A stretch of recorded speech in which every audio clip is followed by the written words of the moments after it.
بسم الله الرحمن الرحيم. الرحمن علم القرآن خلق الإنسان علمه البيان. الشمس والقمر بحسبان والنجم والشجر يسجدان. والسماء رفعها ووضع الميزان ألا تطغوا في الميزان وأقيموا الوزن بالقسط ولا تخسروا الميزان. والأرض وضعها للأنام فيها فاكهة والنخل ذات الأكمام والحب ذو العصف والريحان. فبأي آلاء ربكما تكذبان؟ خلق الإنسان من صلصال كالفخار وخلق الجن من مارج من نار. وبأي آلاء ربكما تكذبان؟ رب المشرقين ورب المغربين.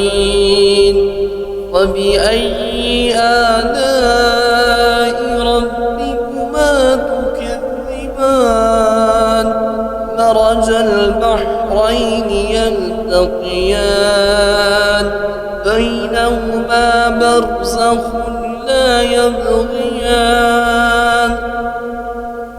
فبأي آلاء ربكما تكذبان؟ يخرج منهما اللؤلؤ والمرجان. وبأي آلاء ربكما تكذبان؟ وله الجوار المنشآت في البحر كالأعلام. وبأي آلاء ربكما تكذبان؟ كل من عليها فان ويبقى وجه ربك ذو الجلال والإكرام. وبأي آلاء ربكما تكذبان؟ يسأله من في السماوات والأرض كل يوم هو في شأن. وبأي آلاء ربكما تكذبان؟ سنفرغ لكم أيها الثقلان. وبأي آلاء ربكما تكذبان؟ يا معشر الجن والإنس إن استطعتم أن تنفذوا من أقدار السماوات والأرض فانفذوا لا تنفذون إلا بسلطان. فبأي آلاء ربكما تكذبان؟ يرسل عليكما شواظ من نار ونحاس فلا تنتصران. وبأي آلاء ربكما تكذبان؟ فإذا انشق وانشقت السماء فكانت وردة كالدهان فبأي آلاء ربكما تكذبان فيومئذ لا يسأل عن ذنبه إنس ولا جان فبأي آلاء ربكما تكذبان يعرف المجرمون بسيماهم فيؤخذ بالنواسي والأقدام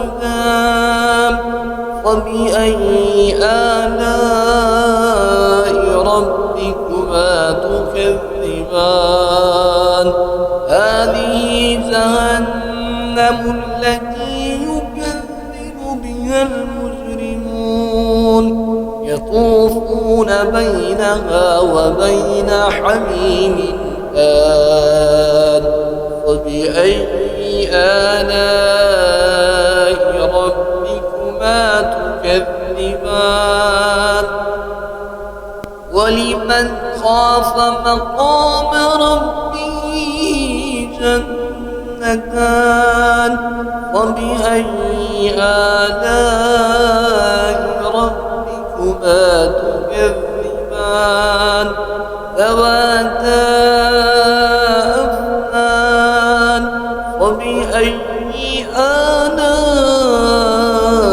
ربكما تكذبان فيهما عينان تجريان فبأي آلاء ربكما تكذبان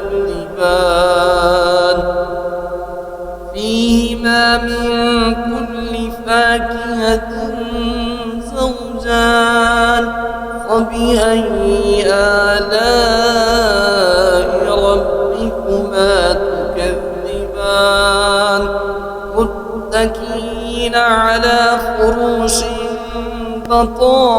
بطائنها من استبرق وجنى الجنتين دان فبأي آلاء ربكما تكذبان فيهن قاصرات الطرف لم يطمثهن إنس قبلهم ولا جان فبأي آلاء ربكما تكذبان كأنهن الياقوت والمرجان فبأي آلاء ربكما تكذبان هل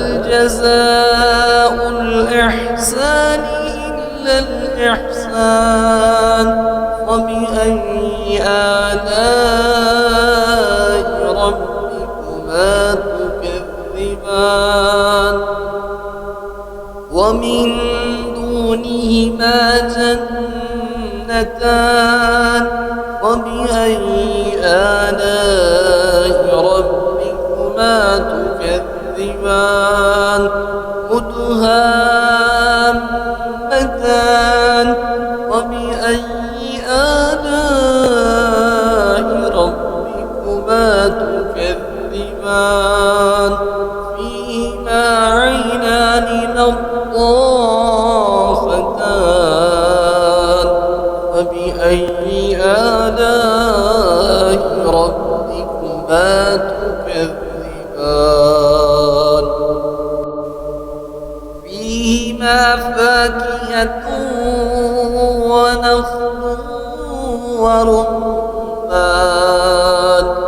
فبأي آلاء ربكما تكذبان فيهن خيرات حسان فبأي آلاء ربكما تكذبان حور مقصورات في الخيام فبأي آلاء ربكما تكذبان لم يطمثهن إنس قبلهم ولا جان فبأي آلاء ربكما تكذبان متكئين على رفرف خضر وعبقري حسان فبأي آلاء ربكما تكذبان تبارك اسم ربك ذي الجلال والإكرام